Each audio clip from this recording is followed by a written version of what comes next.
Et comme elle se faisait du mal, je m'attendais au pire à chaque seconde. J'avais peur que ça dérape à tout moment. Hello, moi c'est Kim et ça c'est ma maman. Bonjour. Et on va vous raconter notre histoire avec Magique Maman.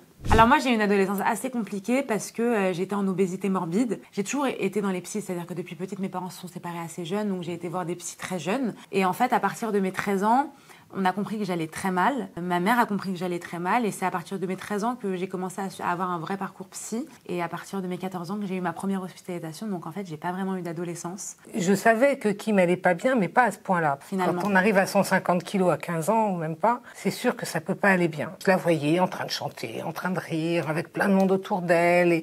Et tout ça me rassurait sans être complètement rassurée en fait.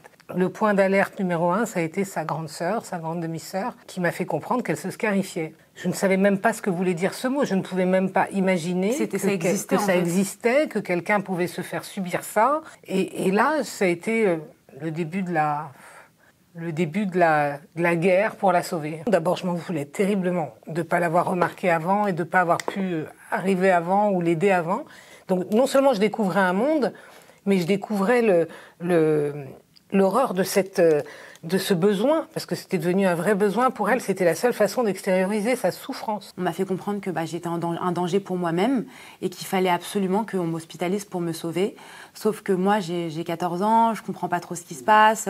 Donc on m'annonce que je vais être coupée du monde et surtout on m'annonce que c'est une durée indéterminée. Ça a été très dur et je l'ai très mal vécu. Et du coup, j'ai menti au médecin en faisant croire que ça allait mieux au bout de 2 semaines et demie, 3 semaines. Et je suis sortie au bout de 3 semaines, sauf qu'en fait, je pensais que ça allait être une libération, sauf qu'au final, c'est un gouffre sans fin, quoi. Au bout de 3 semaines, je suis sortie et puis après, hospitalisation sur hospitalisation et ça ne s'est pas arrêté. Juste à vous, la première hospitalisation, on n'avait pas le choix. Je ne pouvais plus la protéger, moi, en tant que maman. Je la suivais partout, même aux toilettes. Dès qu'elle allait aux toilettes, c'était une angoisse parce que je ne pouvais pas la voir pendant quelques secondes. Et comme elle se faisait du mal, je m'attendais au pire à chaque seconde. J'avais peur que ça dérape à tout moment. Alors le jugement des gens, n'en parlons pas, dans mon entourage aussi, et pas que dans le sien, dans mon entourage. Mais comment elle s'occupe pas de sa fille, comment elle la laisse aller jusque-là, etc. Ensuite, il y a eu le jugement de l'école, un jour où le proviseur me demande de venir, parce qu'il y a une convocation à l'école pour parler de Kim. J'avais une assemblée de 15 personnes qui m'attendaient. J'avais l'impression d'arriver au tribunal. Donc déjà, j'étais hyper surprise que ce soit pas un rendez-vous à tête avec le proviseur. Puis après, quand les accusations ont commencé à pleuvoir et que j'ai compris qu'il y avait l'assistante sociale, que ça devenait sérieux, qu'il y avait vraiment, j'avais besoin de justifier beaucoup de choses.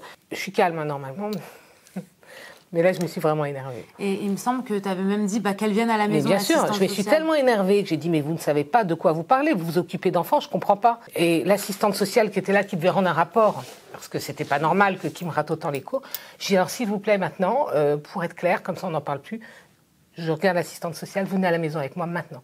Vous allez voir comment va Kim. Et vraiment, ma mère a débarqué avec l'assistante sociale. Je lui ai dit tout ce que je ressentais et elle a compris qu'effectivement ça allait mal. Et après, je crois qu'on t'a laissé tranquille après ça. Oui, juste à ce moment-là, on m'a laissé tranquille.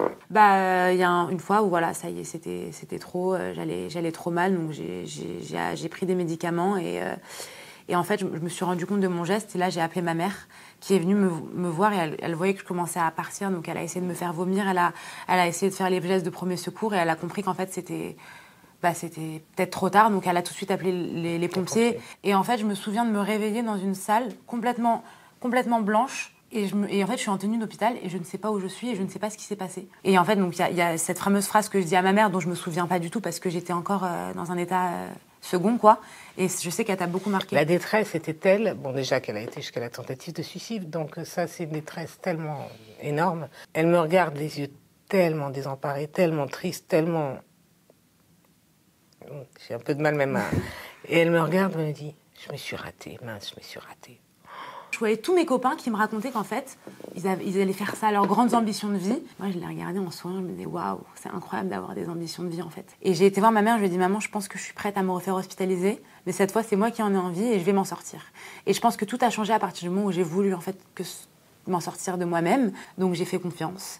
Je me suis laissée vivre et puis j'ai suivi le processus jusqu'au bout sans mentir, en étant fidèle à moi-même et fidèle à ce que je ressentais. Il y a un truc qui m'a marqué pendant mes hospitalisations. Quand je cherchais des livres sur des personnes qui sont en souffrance, c'était des livres qui avaient été écrits par les parents parce qu'ils avaient perdu leurs enfants. Il n'y avait pas de livre d'adolescents qui étaient en souffrance comme moi. Et je me suis toujours dit qu'un jour, j'écrirais un livre. Et du coup, lors de cette hospitalisation, à la fin de mon discours, j'ai dit que la prochaine fois que j'y retournerai, ce ne serait pas pour une hospitalisation, ce serait pour y déposer mon livre. Ce livre, ce n'est pas seulement mon histoire, ce n'est pas seulement ce qui m'est arrivé, mais c'est aussi une main tendue pour les personnes qui en ont besoin, en fait. Les parents ont un rôle essentiel, évidemment, mais il y a cette impuissance qui peut décourager. Moi, je me suis retrouvée très seule, très impuissante, et c'est la pire des positions pour une maman ou pour un papa.